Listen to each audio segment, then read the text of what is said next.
nagre-resolve tayo ng problema. Apo. Problema ng ibang tao. Pero yung sarili nating problema, Hindi natin kaya. okay. Oh my. Sarap. No? Sasiman, sasiman. Nasiman. Ano ang lasa ng pagkain sa barko at nandito sa vlog? Agoy. Kanami. Namigit niya.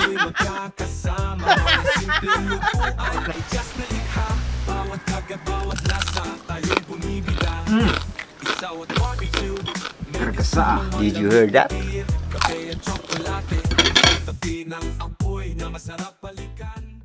Pag nagawi ka sa mga pamilyan, mga kapulutan at nakakita ka ng pata, unang naisip mo ay humba. Pero pag ikaw naman ay nagawi ng palengke na ang talagang iniisip mo ay pangpulutan, crispy pata. Dahil sa common na yung mga yon at matagal na nating nagawa yon, iibahin naman natin ngayon ang ating gagawin, kapulutan. Dito sa mineral water, maglalagay lang ako ng isang malaking pata. Lalagay ko lang sibuyas, bawang, at pamintang buo. Maglalagay din ako ng pink salt,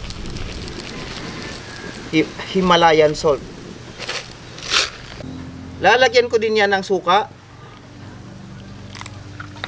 Lalagyan ko din ng konting asukal. Alam niyo yung teknik ng asukal, mga kapulutan, para yan sa balat. At habang nilalaga natin ito, mga kapulutan, magsha-shoutout lang muna ako at dahil malabo ng ating mata, shoutout ko lang muna kay kaibigan natin, Alan Valdez Aquino ng Basista, Pangasinan, at syempre kay Winter Fernandez na taga Orbis Tondo naman, magkalapit na bayan lang yan. Syempre kay Vicente Velasco, Darius Joy Taupo, Glenda Luntayaw, Tokgis Habits, Choy Barnuevo, Daniel Sandoval, Antonio Jeffrey, Jordan Puedan, Wawi Nabaha. Maraming salamat po sa inyo. Lalagyan ko din yan ng dahon ng laurel at lalagyan ko din ng takip.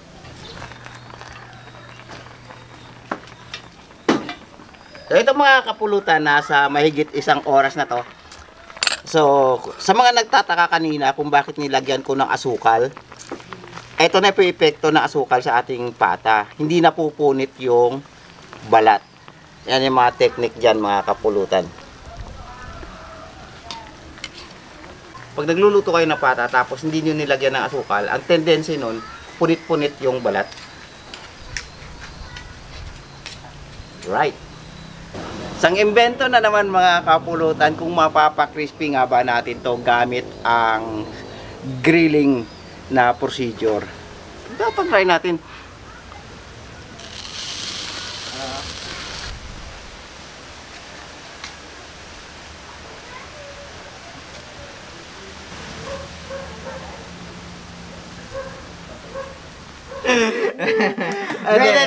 Eto, mga kapulutan, nagluto si Master ng crispy pata na pinaksiw ito, Master, di ba? Pinaksiw. Tapos inihaw. Inihaw. Wow. Tingnan natin na soundcheck tayo kung carbon lodi.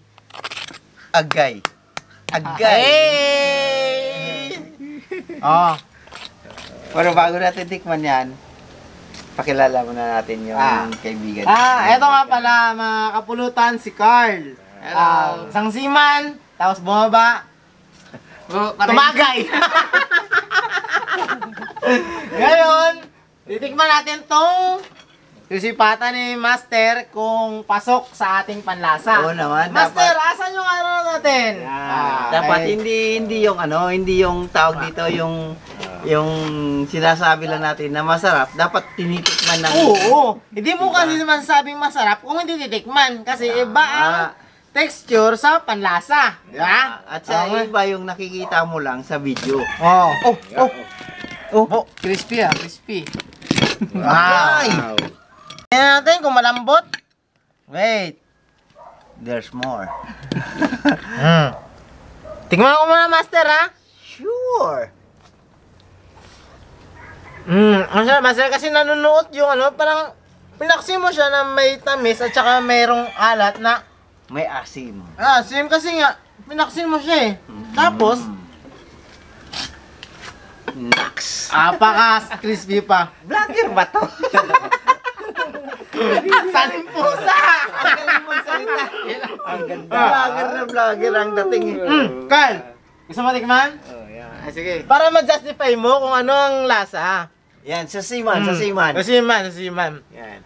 Ano ang lasa ng pagkain sa barko at andito sa vlog? Agoy. Kanami! Dami ka dyan.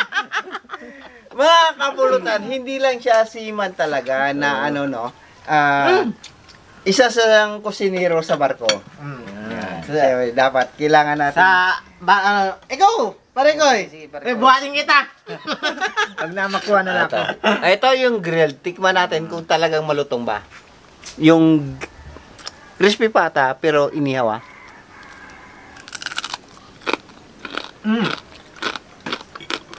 Kargasa ah. Did you hear that? Na. Yan. Yun. Ang laki. Yan. Mm. Okay. Oh my. Sarap! No? Mm. Grabe. The best! Mga kapulutan, si Justin ay hindi na bago dito sa ating channel. Dito yan lagi. I've been here before. Yes. Ah. Magaling yan mag-English. Kasi nga ano yan eh. Anak ng foreigner. Hindi. Nagtatrabaho para sa Banyaga.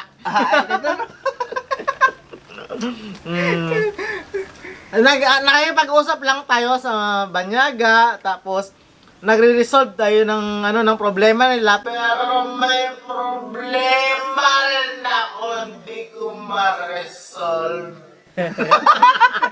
Yun ang pinaka-problema. Ay, ganun talaga. Pero sa trabaho natin yun, Master. Wait lang. Saglit lang. Mm. Ay, umpisahan ko lang ha. Nagre-resolve tayo ng problema. Apo. Problema ng ibang tao. Pero yung sarili nating problema, Hindi natin kaya. Eh, kasi sa amin, pinag-aralan namin yung problema nila bago nila, eto, for example, may problema sila. Tapos, ako, yung problema nila, pinag-aralan ko na. oh. Pero Kaya, yung problema mo, hindi nila pinag-aralan. Ayos ah. Oh. oy, So, nga pala sa mga call center agent din dyan. Tapos, alam nyo na, di ba?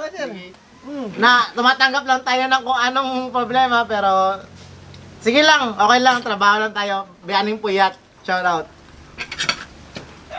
ito si Carl. Alam mo, ano na yan eh. Sanay na yan sa mga masasarap na luto kasi sa barko. Oo. Hindi naman sa masasarap na luto. Hindi. Mix.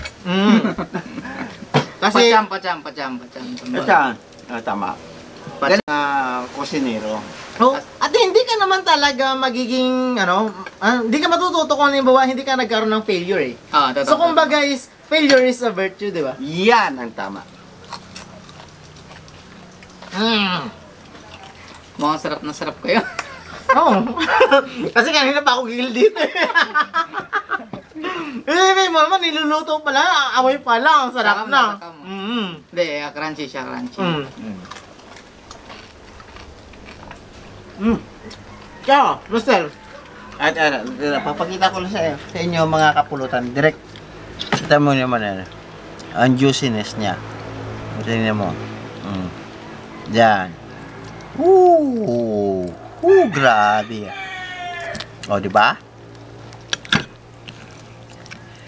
So, alam niyo na naman mga kapulutan kung bakit lagi kaming nag-eksperimento.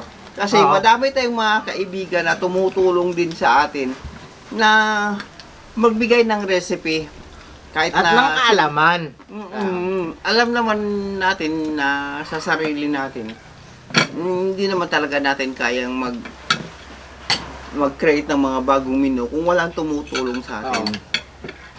Tsaka okay lang din naman maging open-minded na makinig sa kung ano yung comment ng iba. Tama. Kasi, ano rin yan eh, yung lesson din sa atin, kung halimbawa na maybe meron silang napagdaanan na gano'n, na failure, tapos in-apply sa atin kasi sinabi nila na, ay wag ganyan. Yun. Kasi ano to, ganito yung mangyayari, di ba? Yan. So, okay din naman maging open-minded tayo na makinig sa kung ano ang comment. Sa madaling salita, constructive criticism. Yes, it is. Kaya nga, kung halimbawa, ano ang mga negative na sinasabi ng ibang tao para sa is i-absorb lang natin. Alam mo kung bakit? Kasi pag natuto tayo sa kung anong pagkakamali natin, dun tayo mag-grow diba? Tama. Yes, it is what it is. Pero, Master, eto, ang ma-recommend ko sa'yo, eto, tanga na, kakulang na ito, sasawan eh. Eto, nilalagay ko lang dito. Meron tayong dinakdakan. Oh, dinakdakan kasi to. Ang dinakdakan na to is, parang namin kanina, yung sumsuman ba? Kung aklanan word.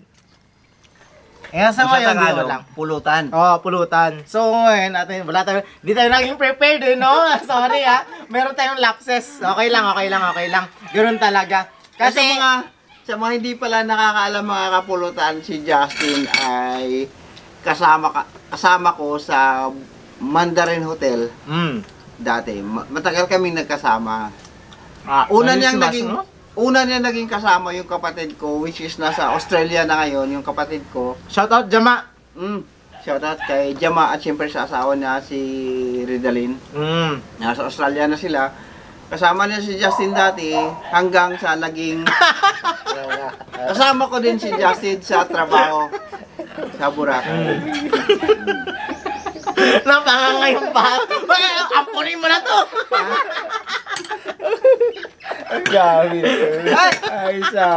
Maliban pala sa Crispy Bata mga kapulutan, meron pa tayo dito. Hindi ko alam kung ano Master? tawag dito sa isda na to. Hindi ko alam. Direk, ano ba tawag dito? Bansa? Bansa? Bansa. Oh, okay. Diyan tayo nakatira.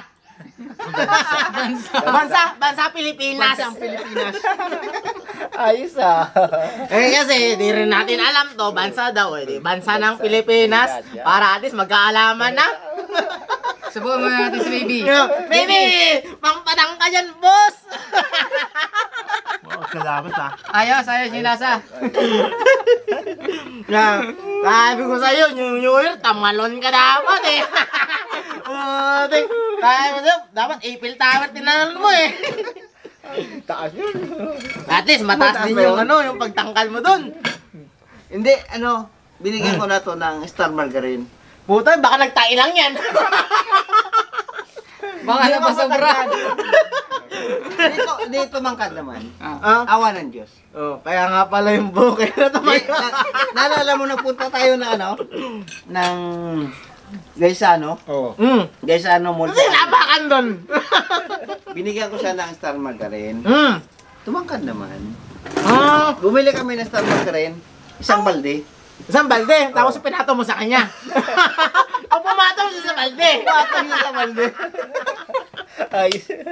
Paano kayo? Nakakatawa. Master, Nakakatawa. ang balde, kung saan pinapatungan yan, hindi kinakain yan. Purot. Pantay ka yan, boy! Wala. Sabi ko sa'yo, kain baby! Kain! Wow. Saka pala mga kapulutan, kung halimbawa na isip-sip mo ito Betamax. sa Betamax TV. Subscribe nyo Goods to. Natatakam ako sa mga cravings niya dun sa mga niya, yung kain-kain niya. Oo. Hay nako, gusto kong makikain din. Palaki yan ng lumpia. Asan ang lampya? Gay. Ay, wala na kasi kaming inom. Okay lang. Sige lang, ate may pulutan. Wala na ba? Wala na, sige na mamaya bibili na tayo sa labas. Pwede na, dyan na si Betamax TV, puta Kaya na ito. Kaya na. Closing ops. Mga boss, mga madam, mga kapulutan, pasubscribe naman. Subscribe. Bisya muna natin yung mga kasama natin sa trabaho. Siyempre Okay, sir. pati isama mo yung may-ari ng hotel. Sa mamili shoutout nga pala sa mga kasama naman, sila Dean, Erwin, Jeric, Israel Pendon, tapos ang pinakamamahal naming si Ma'am Lily. Yan, Ma'am Lily. Ma'am Lily po. Maraming Shout out, Ma'am Lily po. Yan. Thank you so much. Kasi sa mga experience na na-earn namin dyan sa, sa Mandarin, grabe yung impact sa buhay namin ngayon. Kasi nga, na-learn kami. And then, yung mga knowledge na na-absorb namin dyan is helpful talaga. Tsaka isa pa, dagdag ko lang. Sabi kasi sa akin dati, hindi sila nagpapaaral. Pero ang experience ko sa Mandarin Hotel, napaaral nila ako. At saka, Master, hindi naman kasi lahat nadadala sa aral, sa experience. Yan! At saka, hindi lang sa experience, kung paano mo i-absorb yung experience na ano mo doon, na-earn mo Diskarte, doon. diskarte. Diskarte talaga. At Oo. paano mo i-apply sa trabaho. Trabaho mo. Yeah. Kaya mga guys, mga kapulutan, ang trabaho, isa puso nyo lang at tapos diskarte lang talaga. At the end of the time, kayo din mag-earn yan. Yeah. Kung mahal nyo yung trabaho nyo. Oh, shout out Erwin. Kumpare natin. Erwin. Kanaryo. Kumpare natin. From Tangalan, Aklan. Shout out.